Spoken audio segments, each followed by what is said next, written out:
3. Muy buenas tardes, nuestro equipo vamos a presentar lo que es la guerra de Vietnam.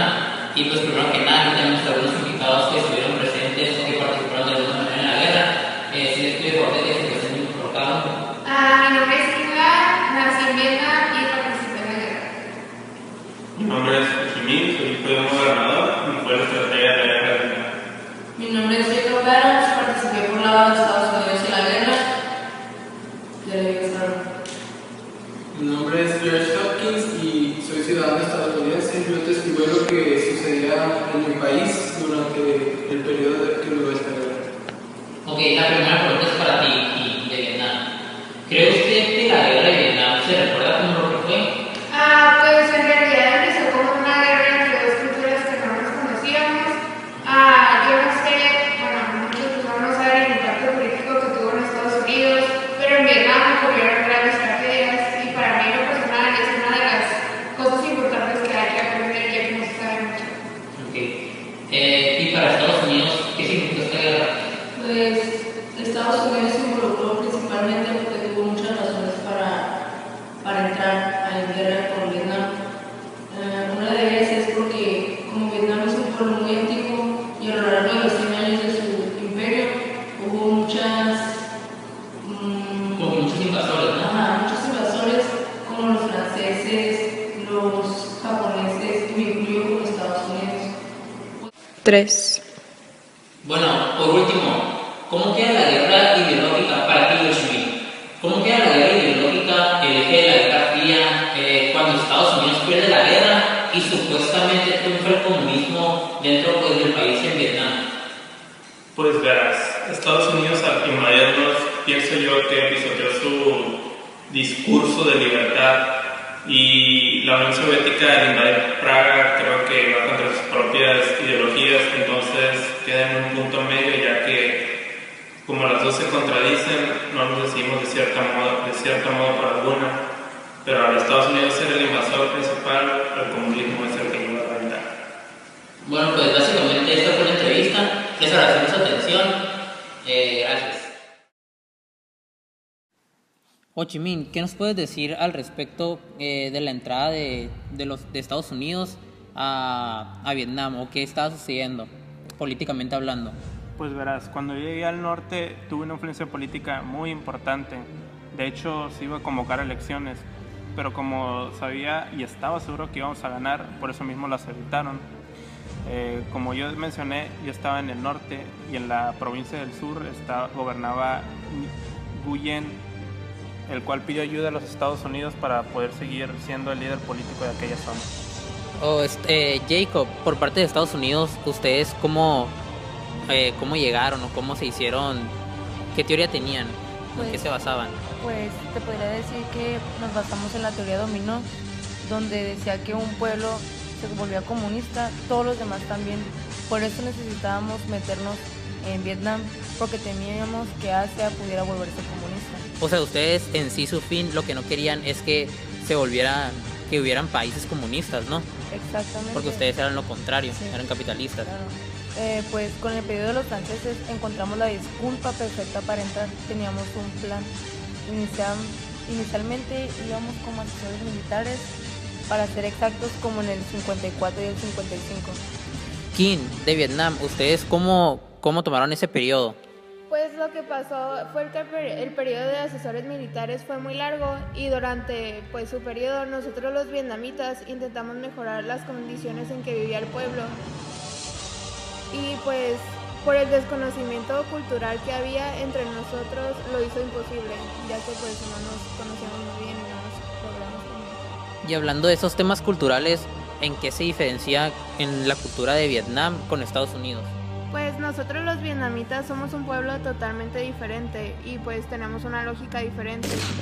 Pues yo pienso que para los estadounidenses el tiempo es cósmico, pues se miden instantes, son confusionistas y entre ellos no hay separación entre la muerte y la vida.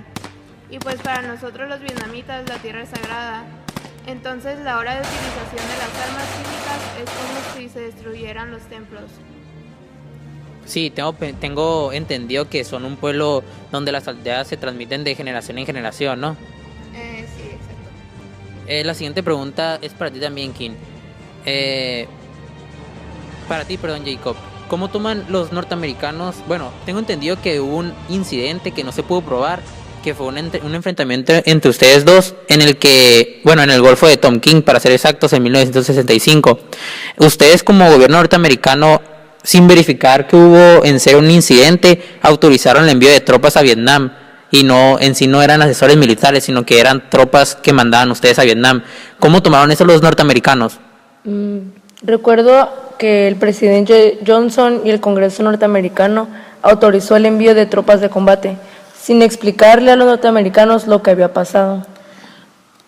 Cuéntanos, George, tú que eres un ciudadano y que viviste pues en este tiempo, ¿cómo lo tomó la sociedad? Pues la verdad nosotros lo tomamos como una ofensa. Consideramos que era una mentira y alrededor de Vietnam había un silencio en la sociedad que no se podía explicar. Ellos estaban acostumbrados a que se les rinda cuentas de todo lo que se hace.